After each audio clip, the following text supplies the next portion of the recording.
Hello, everybody. How are you, Kay? How are you, Dolores? Steve, Wolf Brandt, nice to see you. Greg Mallard, how you doing, Greg? Good to see you here. Okay, so there was news earlier today by some live streamers, not well-known ones on our side, who claimed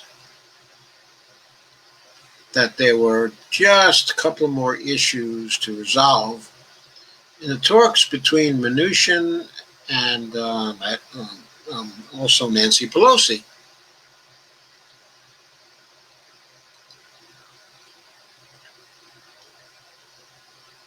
That they were down to talking about things like, liability shields and how the money that they were going to appropriate was actually going to get spent.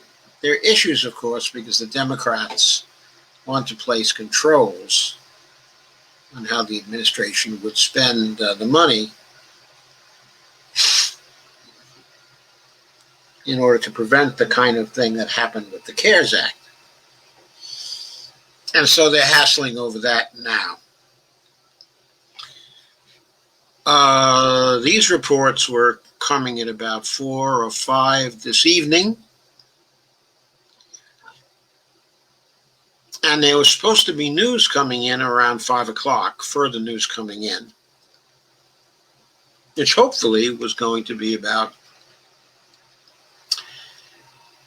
that they had actually come to an agreement on important things. So that was the hope anyway.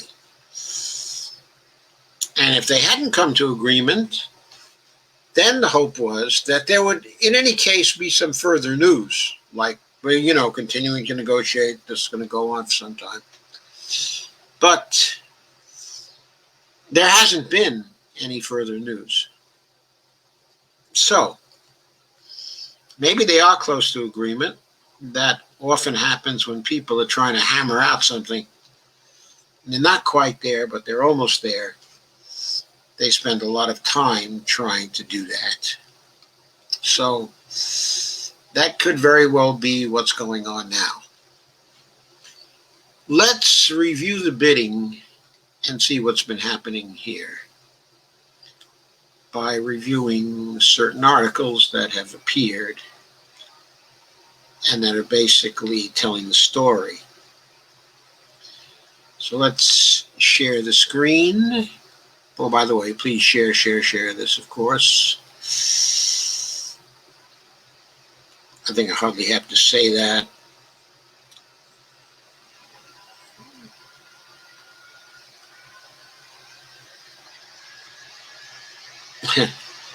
On October 18th, that was Sunday, of course, to avoid cleaning up dumpings of this elephant, quote unquote, said Pelosi.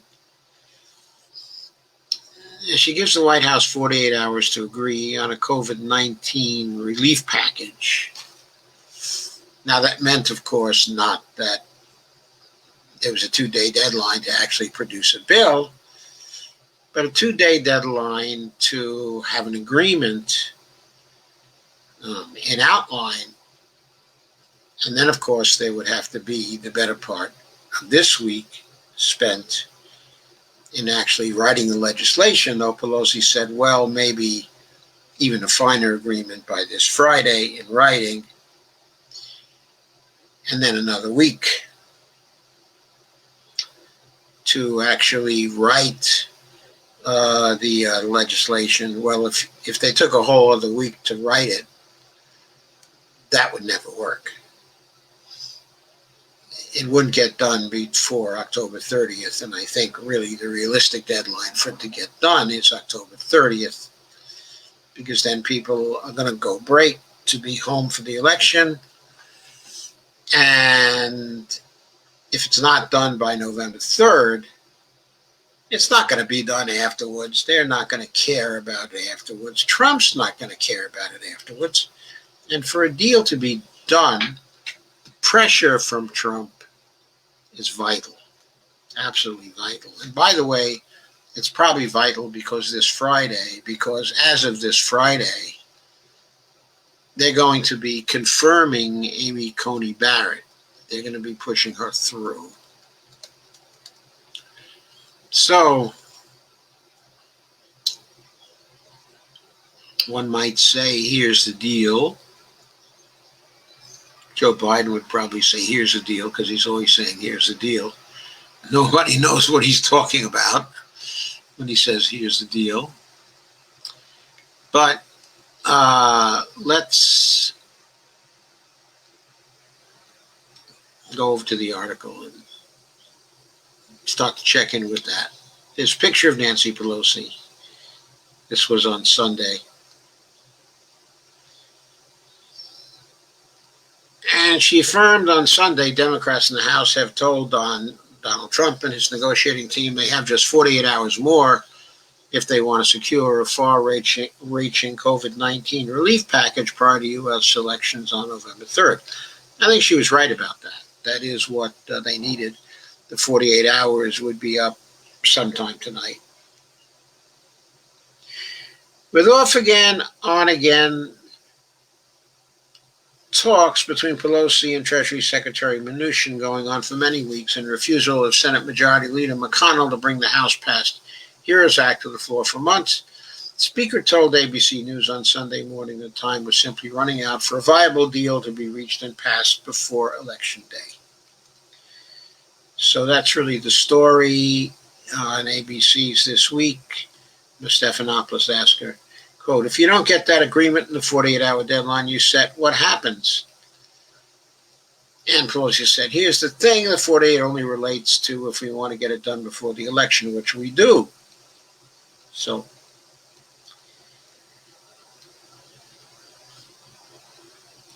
as things stood on Sunday, the pair still had differences they had to resolve, but their deal was going to go way beyond what Mitch wanted to do, which was, it turns out, about $650 billion is a bill he put on the floor today. The bill they're going to put on the floor, or the bill they want to put on the floor, but the bill they're going to agree on, it looks like it's going to be 1.92 trillion, maybe even 2.1 trillion, I don't know. Anyway, Pelosi said Dems want a deal, but they worry that Trump is willing to let the economy and the American people suffer by their continued refusal. And Pelosi said, I certainly want it, quote unquote, and quote again, because I don't want to have to be sweeping up after this dumpings of this elephant as we go into a new presidency in a few short months, unquote. So that was her statement as of Sunday. Then other articles began to appear on Monday, for example. Goldman Sachs had a release. And Jake Johnson's headline in Common Dreams says, benefits of a blue wave and $2.5 trillion stimulus outweigh Wall Street concerns over tax hike on the rich, because Biden was promising there would be a tax hike on the rich. So Goldman Sachs analyst told the bank's clients on Monday that a so-called, quote, blue wave, unquote, of Democratic victories next month would likely provide a substantial boost to the U.S. economy by making possible, quote, substantially more fiscal support in the form of COVID-19 relief, infrastructure spending, and climate legislation. So that tells you Goldman Sachs is backing Biden, and they don't think there's going to be an economic catastrophe as Trump thinks. They think there's going to be a Democratic coronavirus stimulus package next year, should the party win control of the Senate and the presidency and keep the House, that it would likely total around $2.5 trillion, significantly bigger than the $1.8 trillion package the White House is currently pushing, to the dismay of many Senate Republicans. And their economist, who's a pretty formidable economist, Jan Hatzius, Jan Hatzius actually wrote, quote, "This would likely include a stimulus package in Q1, followed by infrastructure and climate legislation. In this scenario, we would expect legislation expanding health and other benefits financed by tax increases to pass in Q3. So that's what they're expecting.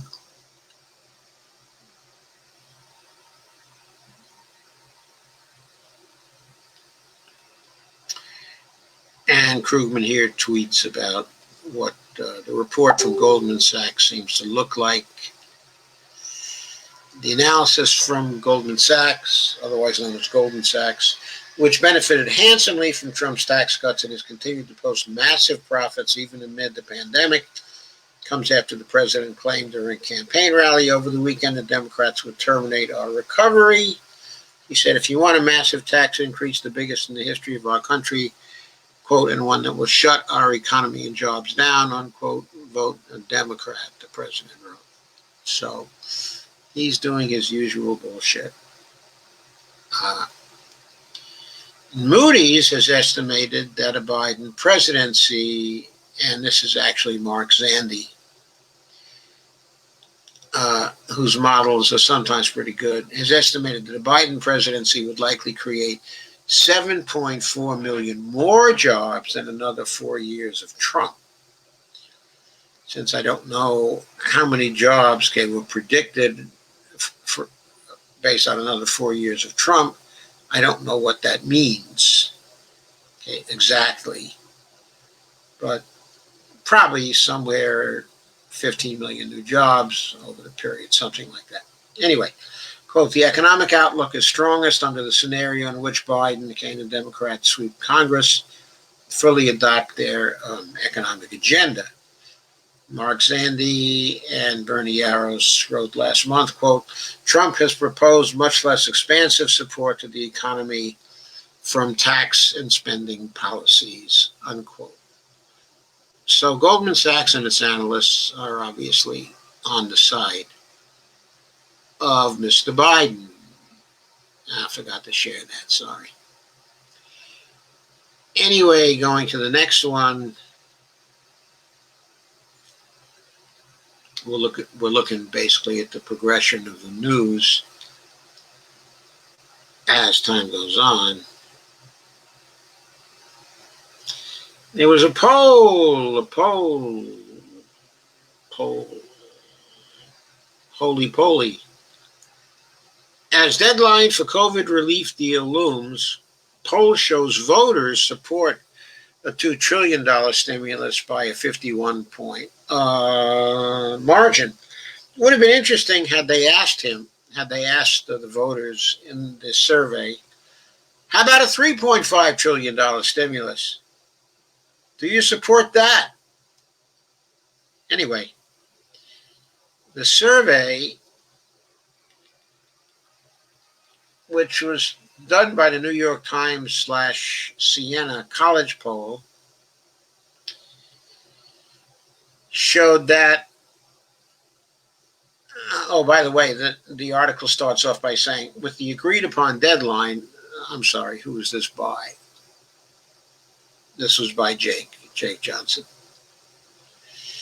With the agreed upon deadline for Democratic leaders in the Trump White House to reach a deal on coronavirus relief just hours away, the survey released Tuesday shows that likely U.S. voters overwhelmingly support a $2 trillion stimulus package to boost the economy and provide relief for tens of millions of people left jobless, hungry, and at risk of homelessness by the ongoing pandemic. And the polls show that 72% of likely voters, including 56% of Republicans, support passage of a $2 trillion stimulus package to extend increased unemployment insurance and stimulus checks to most Americans and provide financial support to state and local governments. Just 21% of respondents said they're opposed to such an agreement. So that's a big approval margin.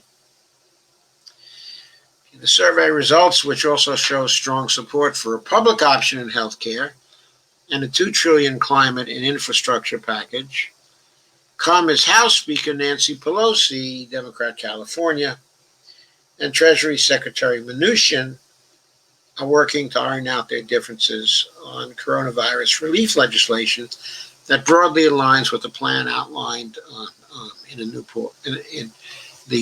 poll. Make no mistake about this.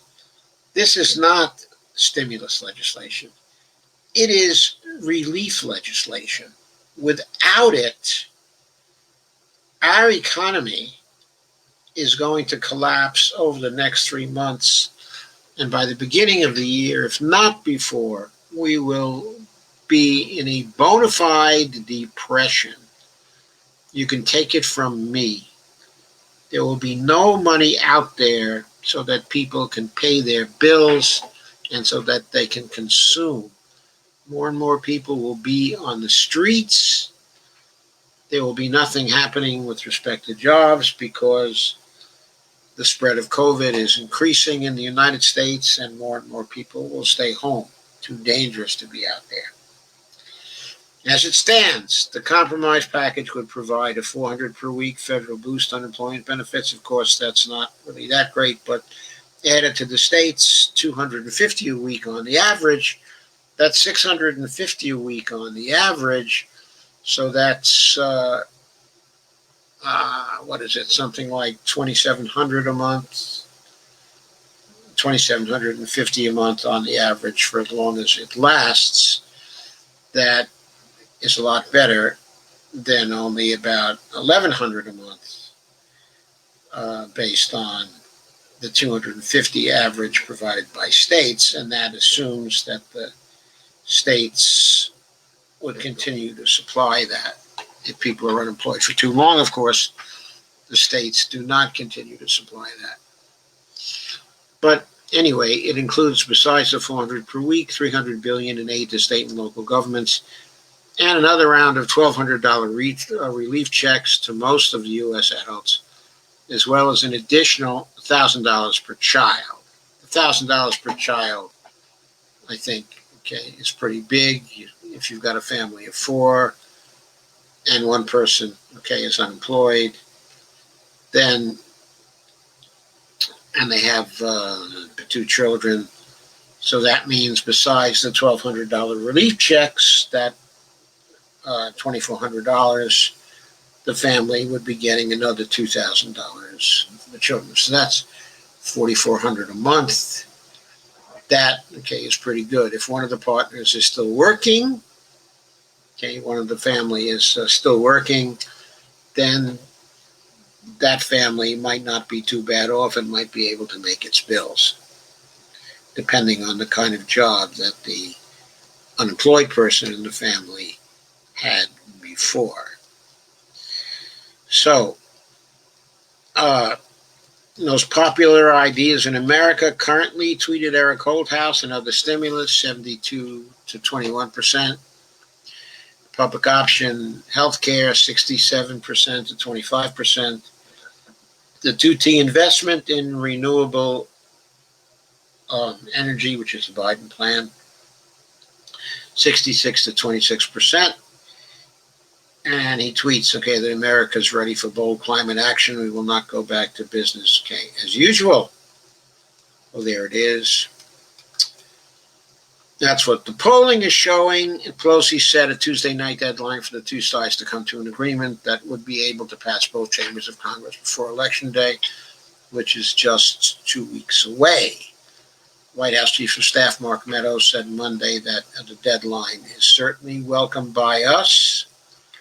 Meadows also signaled that Senate Majority Leader Mitch McConnell will be willing to allow a Senate floor vote on legislation backed by the White House and Pelosi, despite the Senator's insistence last week that he would not let a $1.8 trillion or larger package advance in his chamber, as many of his Republican colleagues balked at the idea of passing another spending bill. I don't think it's clear what Mitch will do. Mark Meadows signaled that he said he would be willing to allow a Senate floor vote on legislation backed by the White House and Nancy, but I've never heard him say that. And I haven't seen a report, except for Meadows, that says he said that. The report I've seen says he would consider putting one on the floor. In an interview on MSNBC Monday night, shortly after speaking to Mnuchin, Pelosi said while progress has been made in recent days, two sides remain at odds on specific details of the legislative package, including coronavirus testing. The word is they did come to agreement on coronavirus testing now. Apparently, Pelosi has given up on the election funds, most probably because she's looking at the early mail-in ballots, the early voting, and she's seeing it at all-time highs, and she's thinking that's in favor of Biden. So maybe the states are handling it without the extra money. I don't know what she's thinking, but she's not getting extra money for the election as far as I've heard. Okay. I think what she's trying to do now is get a liability shield out of the bill,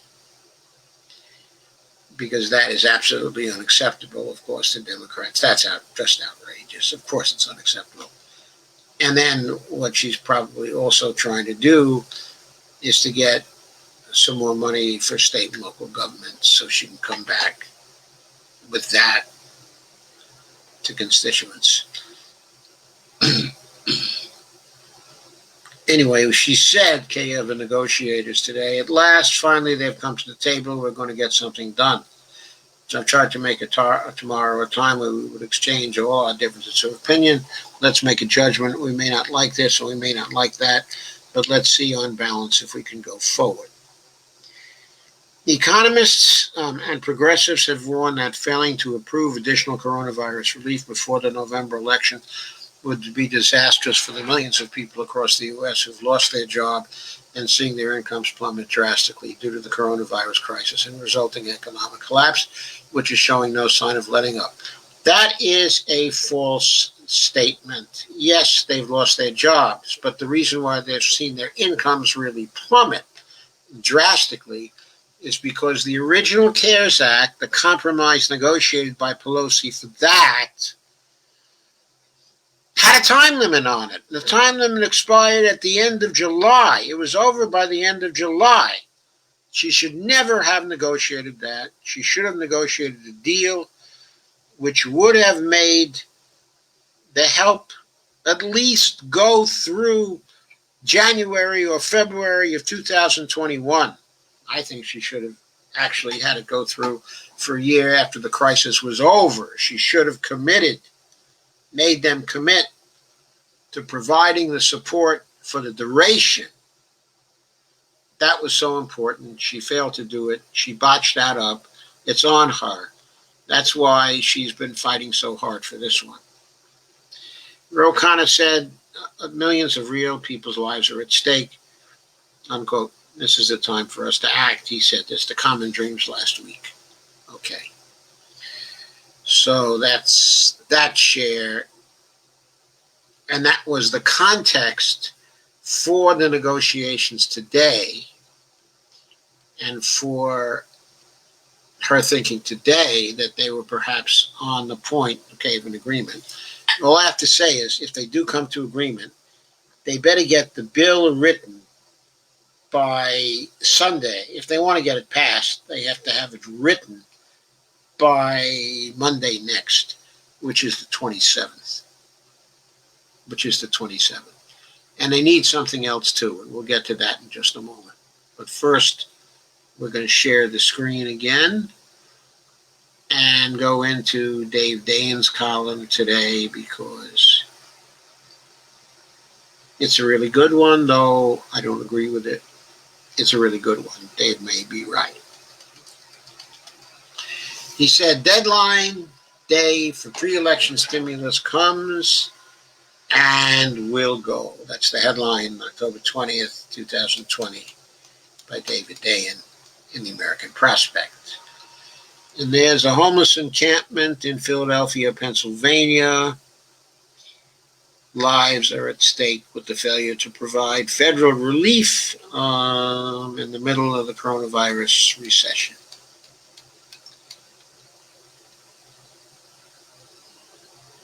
And Dave here talks for a little while about the great stories from their special issue on the need for universal family care. I highly recommend that particular special issue to you. It looks like it's got some really great stuff in it. All the articles look like they're important articles. I think the prospects in working on this special issue for a long time, and I think it's a very good special issue. But getting back to the deadline and to the stimulus, today is a, quote, deadline, unquote, day for whether or not there will be an agreement on COVID relief before the election. And I'll save you the trouble by pointing out there won't be any. It's inexcusable in an alleged democracy where voters support relief by 51 points that it's not going to happen. And all they're supporting, by the way, is $2 trillion. I don't know what they would have done if they had asked them in the survey whether they would have supported a $3.5 trillion relief bill. I suspect they would have, maybe in greater numbers. But anyway, let's go on. Where voters support relief by 51 points, it's not going to happen, leading us into what's likely to be the worst months of the pandemic with no federal support. But at the risk of being redundant, the cake was baked on this in March when the first and only pre-election bite of the stimulus apple would be taken. Based on who I've been talking to, the easiest part of this deal, getting the White House, Bethune Mnuchin and House Democrats together on a deal, is incredibly remote. We want specificity. We want language that is binding. Representative Grijalva, chair of the House Natural Resources Committee, told me yesterday. There might be agreement on a number, but still no agreement on values. And Pelosi today, by the way, was careful to say they're not going to have a liability shield because that's about values, that workplace safety is one of their values being the Democrats' values. And of course, she's always constantly saying, we have values. These are our values. We won't compromise our values. So that's one of their values. Giving the budgetary discretion to this administration at this time, that would be a mistake, says Grijalva, without being more prescriptive on how that money is used, unquote. Yes, because, of course, the rough translation there, says Dave, is that Democrats don't trust the Trump administration with appropriated money. These are the guys that took funds from the military and used them to build a border wall. One response to that is to look at the CARES Act, where money flowed out smoothly, but not all the rules were followed there. A report out just this week found the Treasury encouraged banks to lend to existing customers on the PPP, and airlines that got bailout money laid off workers before the fact. So part of this reflects the crumbling trust over a 4-year period. Yes, of course. I mean, what do you expect? You screw people once, they're not going to trust you the second time. Trump ought to know that. He's probably had a lot of experience of that in his life. That doesn't mean he doesn't try to lie again and lie again and lie again. That's his brand. Related to that is the fact that even quote, agreements, unquote, from the principals are not leading to actual agreements on legislative language.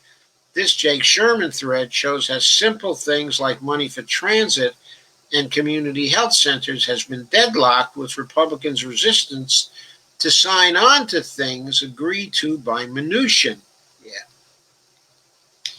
Then there's the liability release for businesses whose workers or customers contract COVID, a red line for both Republicans and Democrats. People I've spoken with on the left say there's no way any bill with that in there gets passed, and Republicans say no bill without it does. These are just the divisions to get to a White House Democratic agreement before you get to the Senate. John Thune, Republican, South Dakota, a member of the Senate leadership, said that he doubted there were even 13 votes, the minimum to break a filibuster in his caucus, for anything above a token amount. That assumes that Mitch McConnell would put a bill supported by all Senate Democrats and almost none of his caucus on the floor.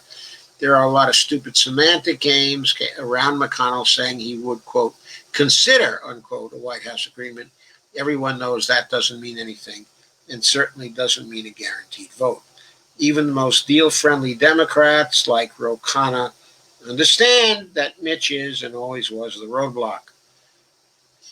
What McConnell has actually done is set up votes on the exact same piece of legislation that failed a month ago, the $500 billion skinny relief bill that turned out to be $600 billion. I don't know what the extra $150 billion was for, which includes an amendment that just restarts a PPP that had effectively no demand when it expired.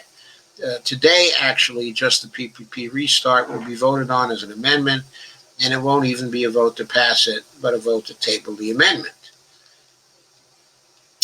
This is purely designed to put Democrats in an alleged bind of voting against stimulus, except they have voted against this several times, and it's caused no discernible reaction, with vulnerable Republican senators still vulnerable. So Mitch McConnell is not quite a, quote, master, unquote, strategist when it comes to anything other than bullying through judges.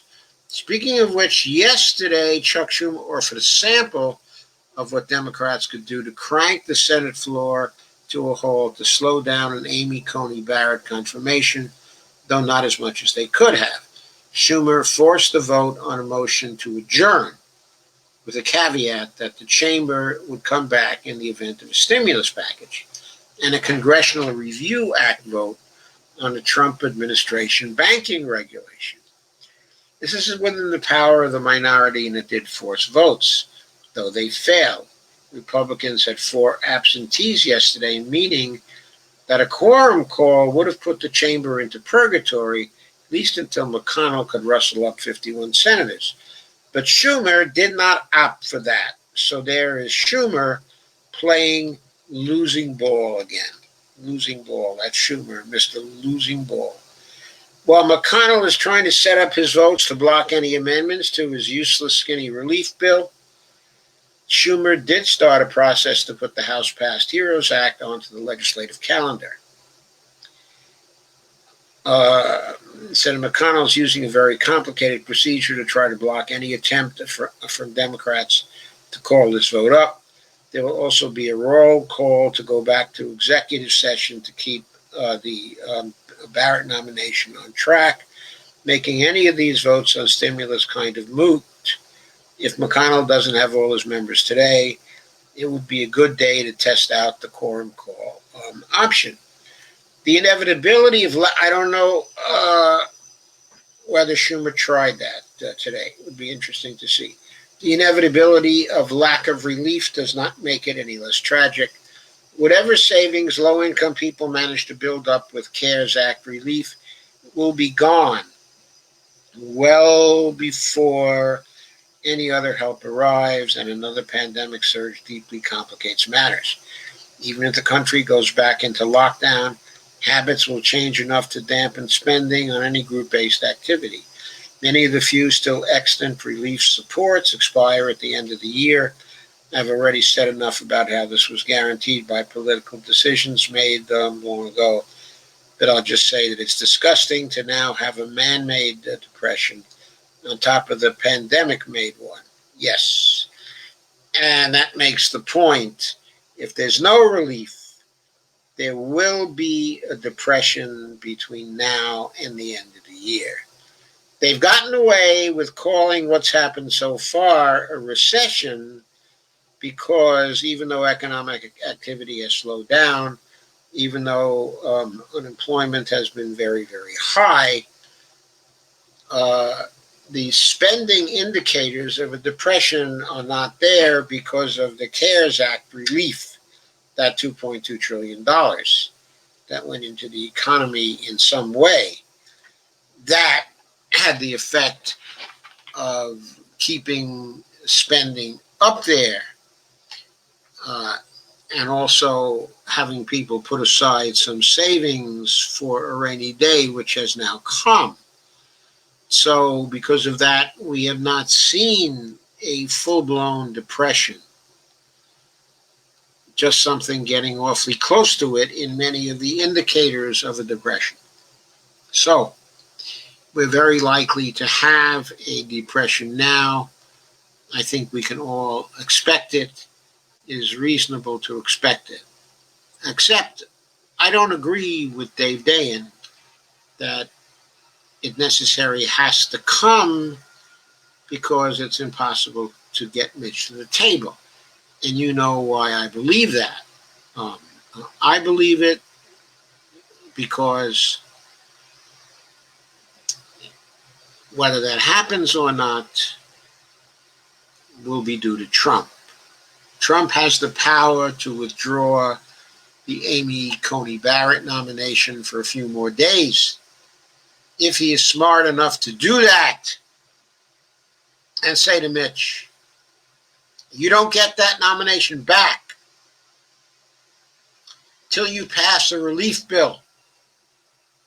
Here's the relief bill. It was negotiated by the White House and Nancy Pelosi. Democrats will go for it. You better get 15 members of your caucus to go for it. If you don't get the 15 members of your caucus to go for it, I'm not putting Amy Coney Barrett in again. After the election, I don't care about Amy Coney Barrett. I don't care about her. By not passing this relief bill, you're telling me that you don't care about me. Well, if you don't care about me and my winning this election, then I don't care about you and your desire to get your greatest achievement capstoned by Amy Coney Barrett's nomination to the Supreme Court. I don't care about that. I just don't care about you, Mitch, just like you just don't care about me. So if you want the Amy Coney Barrett nomination back on the Senate floor, you better round up 15 Republican senators to vote for that relief bill. I'm waiting. We have an agreement. It's being written up right now. We are waiting for you to round up those senators. Place that bill on the floor. You should have it by Monday. Place that bill on the floor. And then vote it out of the Senate and get it passed. It'll be ready. Nancy Pelosi will have it ready by Monday, the 26th. You can pass it on the floor of the Senate on the 27th. That's the only way you're going to get Amy Coney Barrett back by the 28th. Otherwise, we go into overtime on Amy Coney Barrett. In fact, I probably won't even submit her name again, so it would just be dead. That's it. But even if I decide to submit her name again, even if I decide out of the goodness of my heart to do that, it's going to be after the election. And by then you could lose another couple of votes for Amy Coney Barrett. And she might never be confirmed. That is what Donald needs to say to Mitch. And he also needs to complete these negotiations with Nancy Pelosi and get a bill out there and get the language done by Monday. And tell Mitch not to screw with the language at the Senate level either. And don't put back in the liability shield either. Just pass it out as is. No ifs, ands, or buts. Hope everybody's sharing this. I need some shares, folks. I need some shares. Okay, one more item I want to discuss today.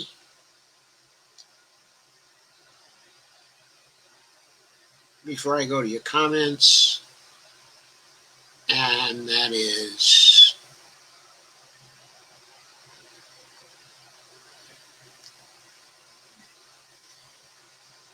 great victory in Bolivia. Common Dreams article appeared a couple of days ago. There's another article tonight. Headline, quote, democracy has won, unquote. Year after right-wing coup against Evo Morales, socialist Luis Arce declares victory in Bolivia election. I don't know if I pronounced his last name correct. And Morales said from his exile in Argentina, quote, brothers and sisters, the will of the people has been asserted. And there is Luis Arce, presidential candidate of the Movement for Socialism Party.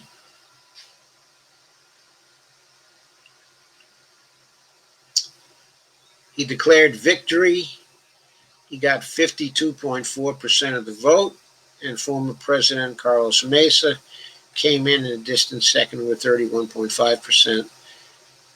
The right-wing candidate, Luis Camacho, rather notorious ally of unelected interim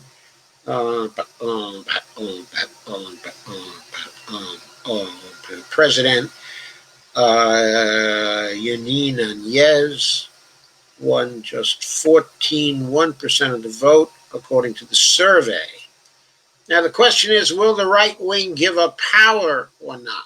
That's the question. I don't know how that's going to work out.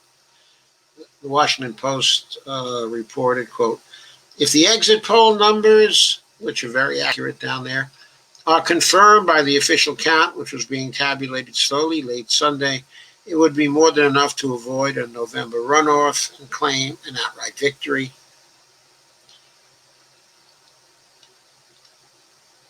Okay, Áñez was forced to acknowledge the mandate to continue the policies of the Morales government, which lifted millions of people in Bolivia out of poverty and expanded the nation's economy.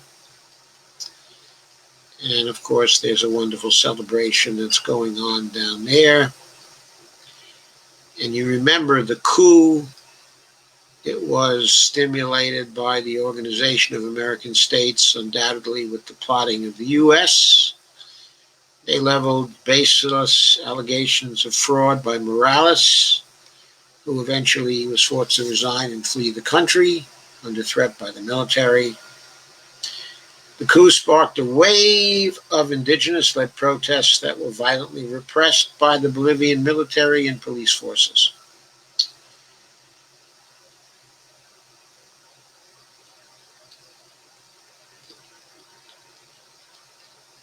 The OAS provided no evidence to support their allegations, and this has been established repeatedly by a slew of expert statistical studies thereafter.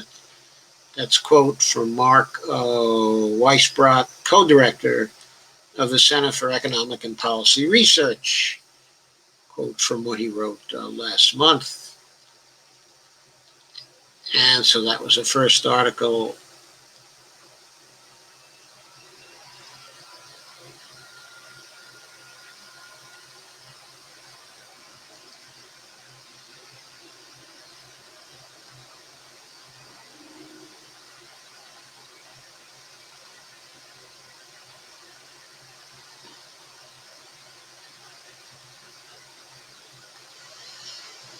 So a couple of late breaking things here. Kenny Stansel wrote an article on the victory for the socialists. Quote, a source of inspiration for egalitarians everywhere. Progressive International celebrates triumph of democracy in Bolivia. And there's a picture, okay, of an indigenous citizen.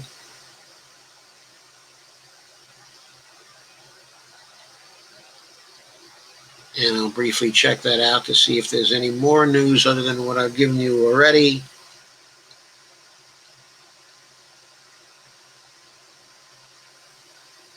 That's just the news of the Progressive International praising the triumph of democracy. Remains to be seen whether the right wing is just going to step aside.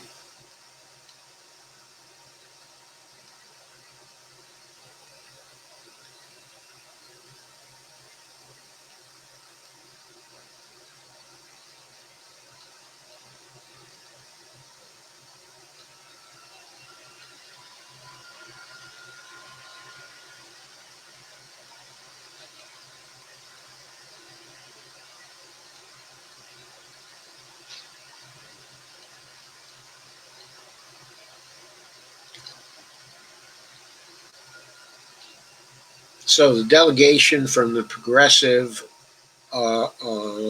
International has now gone to Bolivia, and in order to observe what was going on. The authorities there have tried to intimidate them, but they are remaining there. And Tessie Schlosser, who's another member of the delegation, noted that, quote, "We're witnessing the mass expression of popular sovereignty, a fundamental element of the Bolivian constitution. At every polling station on our route, we observed thousands of voters peacefully exercise their democratic rights." And so there's a bit of a celebration going on down there. Writing in Jacobin on Monday, Sean Good articulated the same point. Sunday's election result is a rebuke to the coup makers and right-wingers, to the Washington establishment and Western opponents of leftist governments, to the pundits and thinkers who equate democracy with liberal capitalism and excoriate deviations from that orthodoxy as populist hysteria.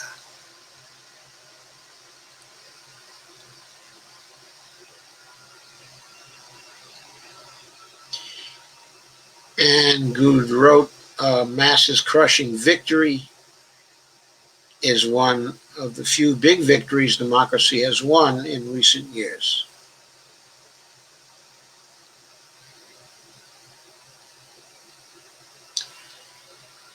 And so lots of good words. We still don't know whether the right-wingers will mobilize to maintain their coup. I wouldn't put it past them. We have to watch out for that. I would expect it from them. I would just expect it as something to expect. One final thing to keep in mind also.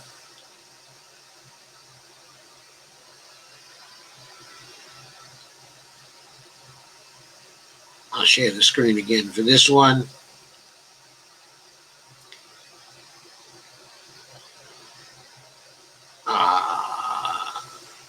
Sorry, nothing to share quite yet.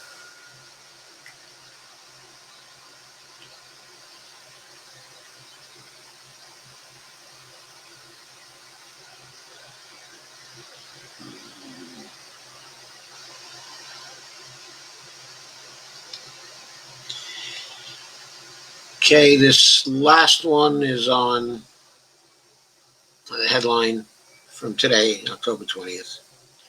Rights advocates and Dems reiterate calls to hashtag block Barrett as McConnell vows to confirm Trump nominee on Monday. Now, Monday is the 26th, not the 24th. So that is new news. They were expecting it on the 24th. He now says Monday the 26th, just over a week before Election Day.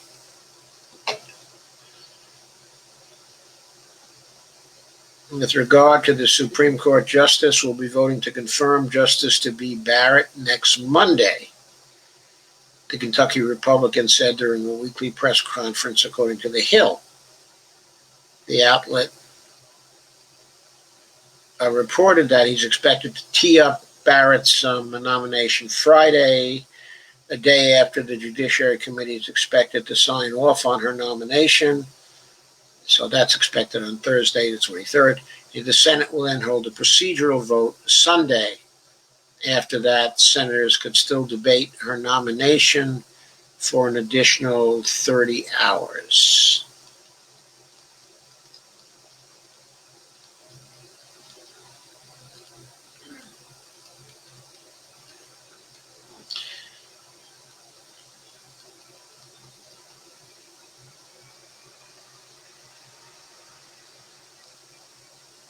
Both McConnell and Senate Chairman Senator Lindsey Graham, who's locked in a tight race to hold on to his seat, have faced relentless criticism over how they have aided Trump's effort to fill the spot left vacant by the September death of RGB with a right-wing nominee before Election Day.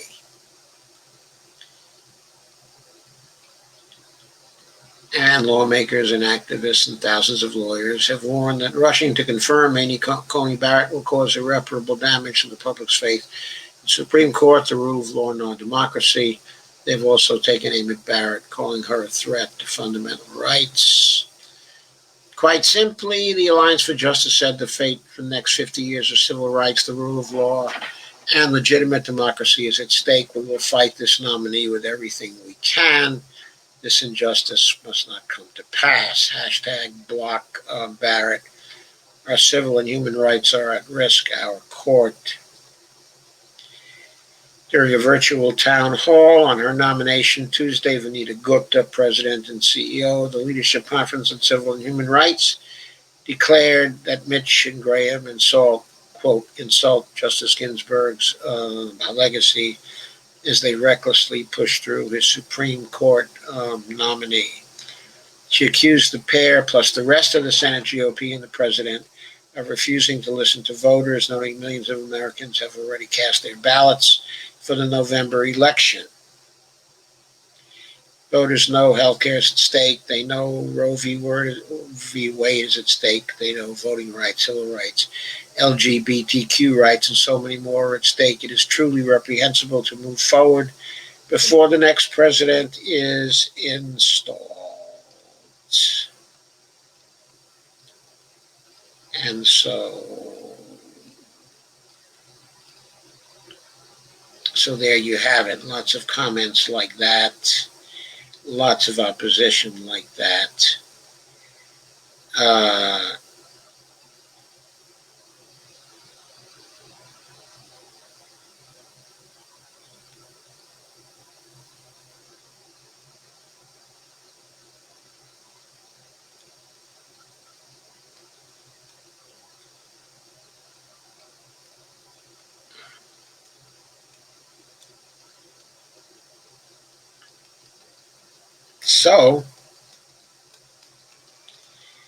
So there it is.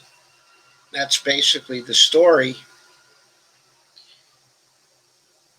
And we have to put that in context now.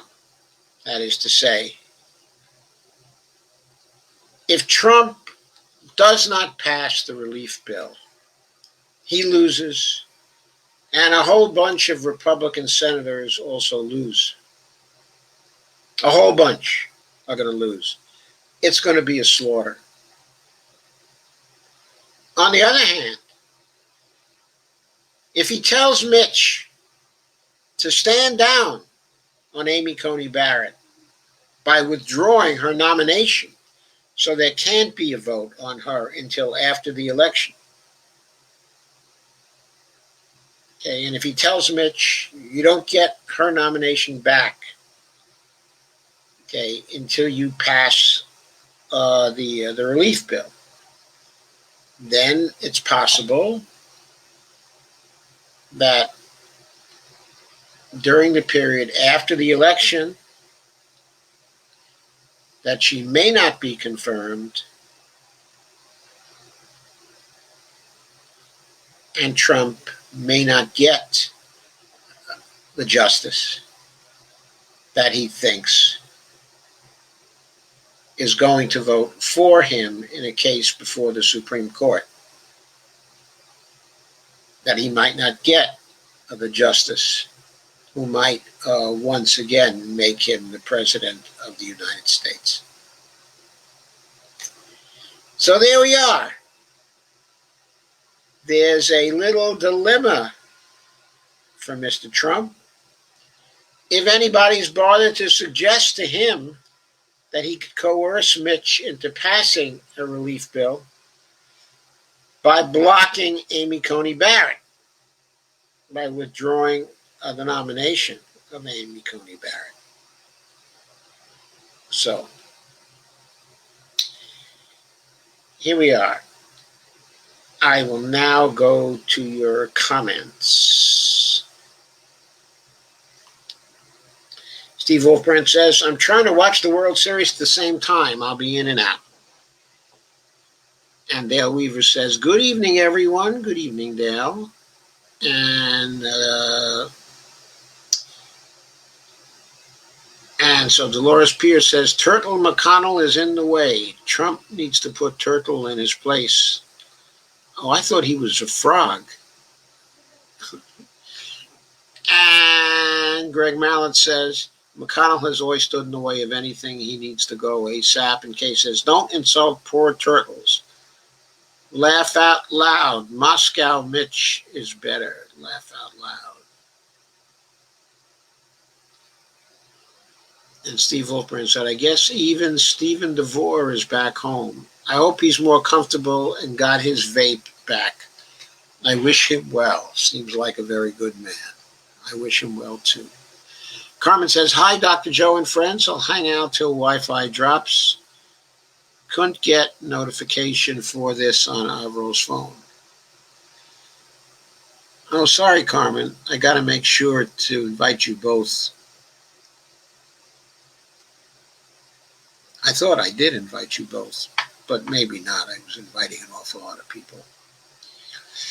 Kay says, me too, Steve. He is very nice. Steve Wilprin said, I don't pray anymore, but I'll see if I can whip up some special juju for him. Carmen says, yeah, jobs for the rich. Kay says, yes, I don't either, but all my best thoughts go out to him. Evelina says, happy over Bolivia. Yeah, I'm very happy over Bolivia, too. That is wonderful. It gives me hope for here. But remember, it's not final yet. Until Áñez steps aside, until Camacho gets himself out of the ring, it's not over. It's not over till it's over there.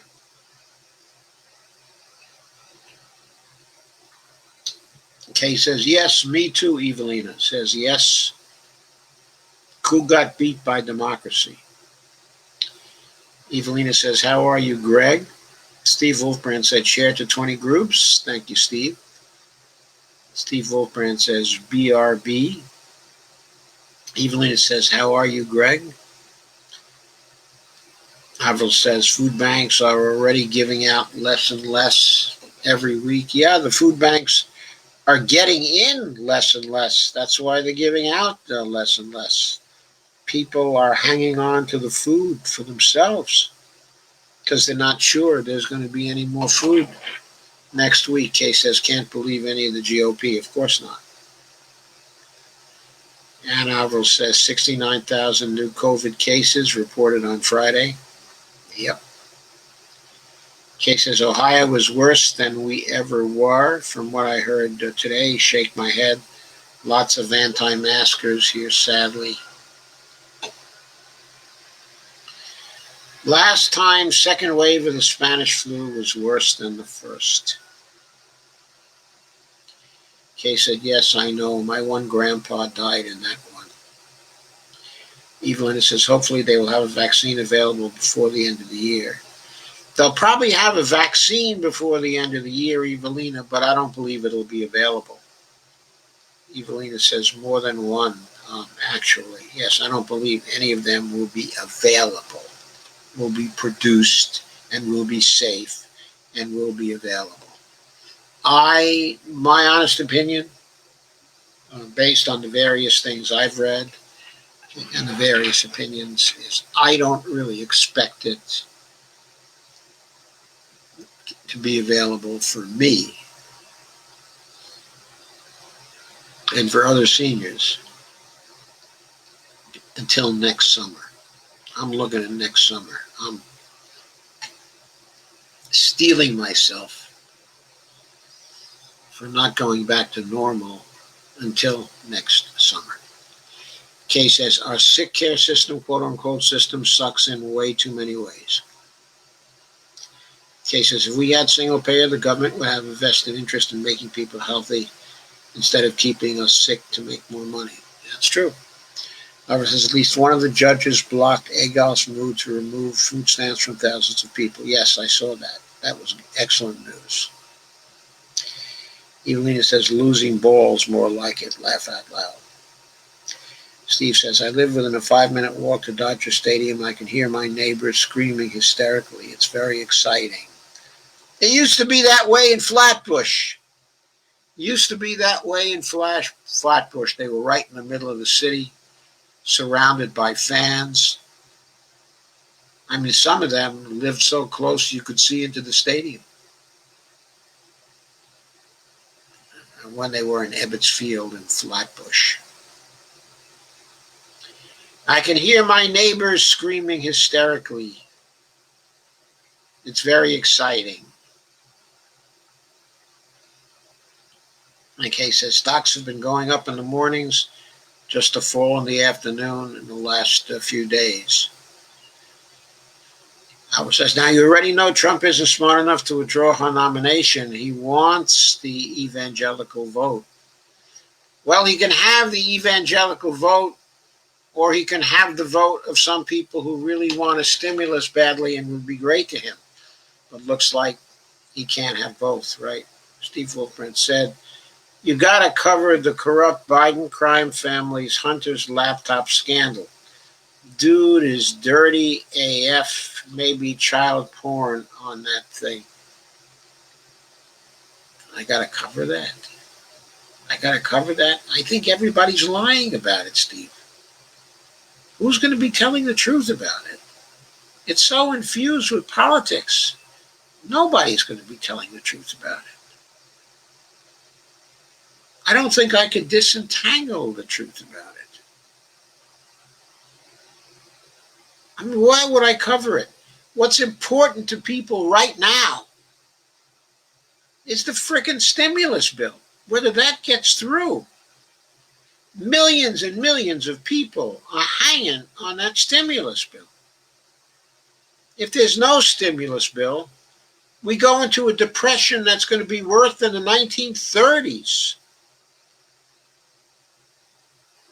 I mean, who gives a shit about Hunter's laptop scandal? Really? Who gives a shit about it? Can anything that Hunter Biden did or Joe Biden did be worse than Trump, the fascist, trying to turn the country into a fascist state? I mean, there isn't anything worse in this world, Steve. Gina Marie says, during my corporate healthcare company public policy meeting with Washington, D.C., it was said there is still $1 trillion not used from the CARES Act sitting in the Treasury, and that with the Biden presidency, they're preparing for a progressive surge during his first 2 years as president, as president. The webinar was about what to expect with Biden and Trump presidency and how the health insurance that he's preparing. Either way, really interesting. I don't understand that. There's money left in the PPP program. My understanding is that it's about $150 billion. There's $1 trillion. There may be $1 trillion left in the money cannon. I can believe that. But the money from the money cannon is not sitting in the Treasury. It is sitting at the Fed. If there's $1 trillion in the money cannon, it is being produced by the 460 billion, which was sent by the Treasury to the Fed to back up the $4.6 trillion money cannon in loans. If your corporate healthcare company thinks that Biden is going to be able to use that money for anything but the totally rich, they got another thing coming.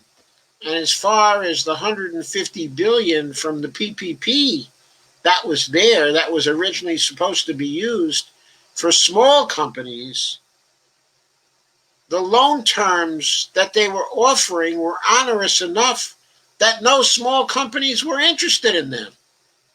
They weren't interested in that money. That's why it wasn't used out. That's why it's still sitting there. I don't think your corporate healthcare company knows what they're talking about. I am sorry, Gina Marie. I don't think they know what they're talking about. I've been following this pretty closely. I think that news is garbage.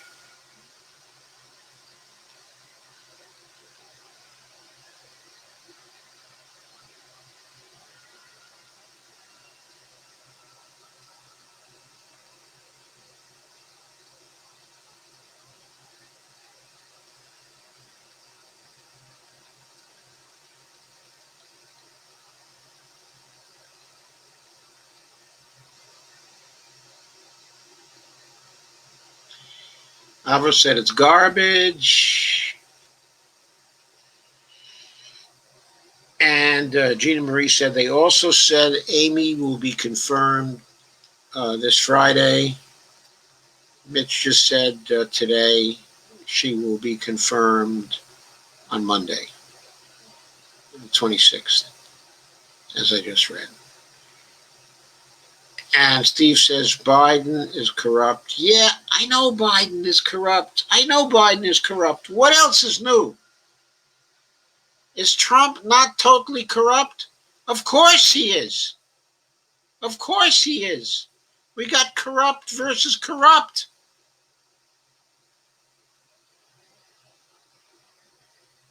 Evelina says, I think he'd go for it if Schumer does it.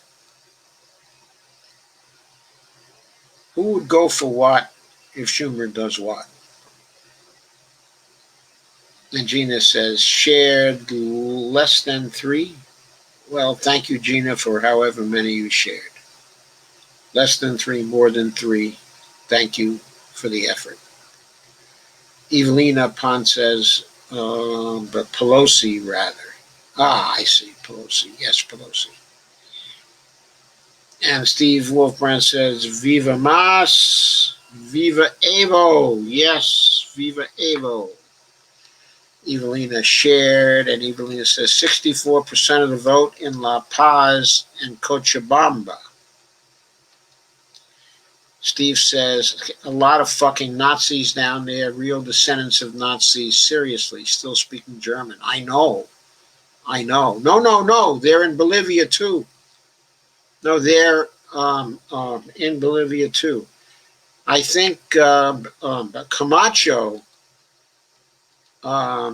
is one of them, is a descendant of Nazis.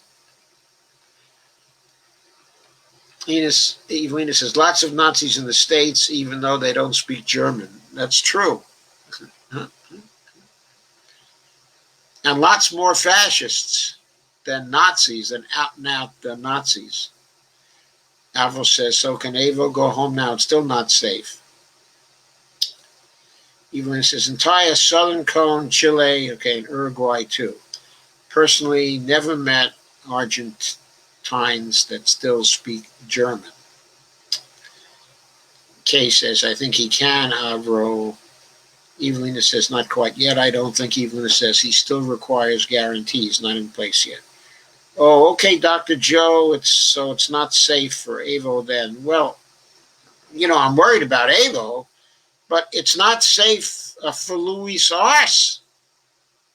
It's not safe for the leaders of the indigenous movement. It's not safe until these people step aside. And they'll only step aside if they're afraid of an uprising that they cannot contain, or if the United States puts pressure on them. They might step aside if the U.S. were to put pressure on them, but Trump won't. If Trump were to lose the election and Biden were to put pressure on them, maybe they'd step aside, yes. Okay, says, I see. Steve Wolfbrand says, Alvo, yes, Argentina has their share of Nazis. Even Brazil, yes. Brazil certainly has their share of fascists as well. Steve Wolfbrand said, I don't think it's safe for Avo to go home yet. I don't think so either. Evelina says, uh-oh, my cell suddenly reconfigurated. Reconfigurated? Gee. Steve said, Evelina, I traveled through Brazil and Venezuela. Nothing in Venezuela. However, Brazil has towns that are completely German. Arvel says, would explain why Brazil is so damn fascist. No, I think they have their own homegrown there. Yeah, Bolsonaro is homegrown. Evelina says, in the Sierras and province of Cordoba, Argentina, the same. But they have intermarried. Some newcomers, though. Evelina says, single men mostly. The newcomers, I mean, are looking for Nazi wives. Evelina, is that what it is?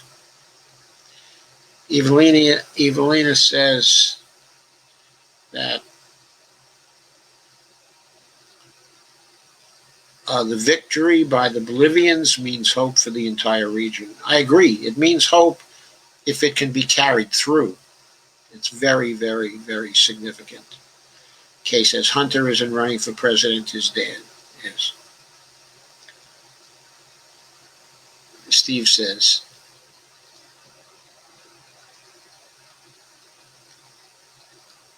I disagree, Doc. The Biden crime family is totally corrupt. All right. All right. But it's not fascist, see. It's not fascist. It's just inverted totalitarian. Kay says, I can tell you that my own kids never turned out like I taught them either. So, Steve, you prefer Rump and his crime family instead? Hunter's emails say Joe demanded 50% of Hunter's take. I love The Sopranos, seems quite the same. Oh, Steve, don't start your drama for your mama spiel again. You love yourself some conspiracy-driven drivel. Steve says, which crime family do you prefer? Gina says, nothing can be worse than Trump. Oh, something can be worse, but not the Biden family, I don't think. Kay says, Biden's this time, Rump must go. Steve Wolfbrand said they burned Avo's house and killed his dog. Sorry. Yes, I know they burned his house, and I had heard that they had killed his dog. It was terrible. Okay, so I've cut 4 short takes at this point. I'll be starting to post 2 of them tonight and tomorrow morning.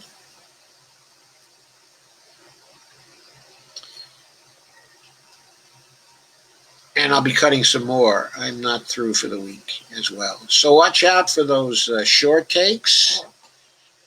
They'll be coming. I hope you find a few of them cool. And I got a few more planned. And I'll be keeping up, of course, with what's going on with the stimulus. I know a lot of you are very concerned about the stimulus.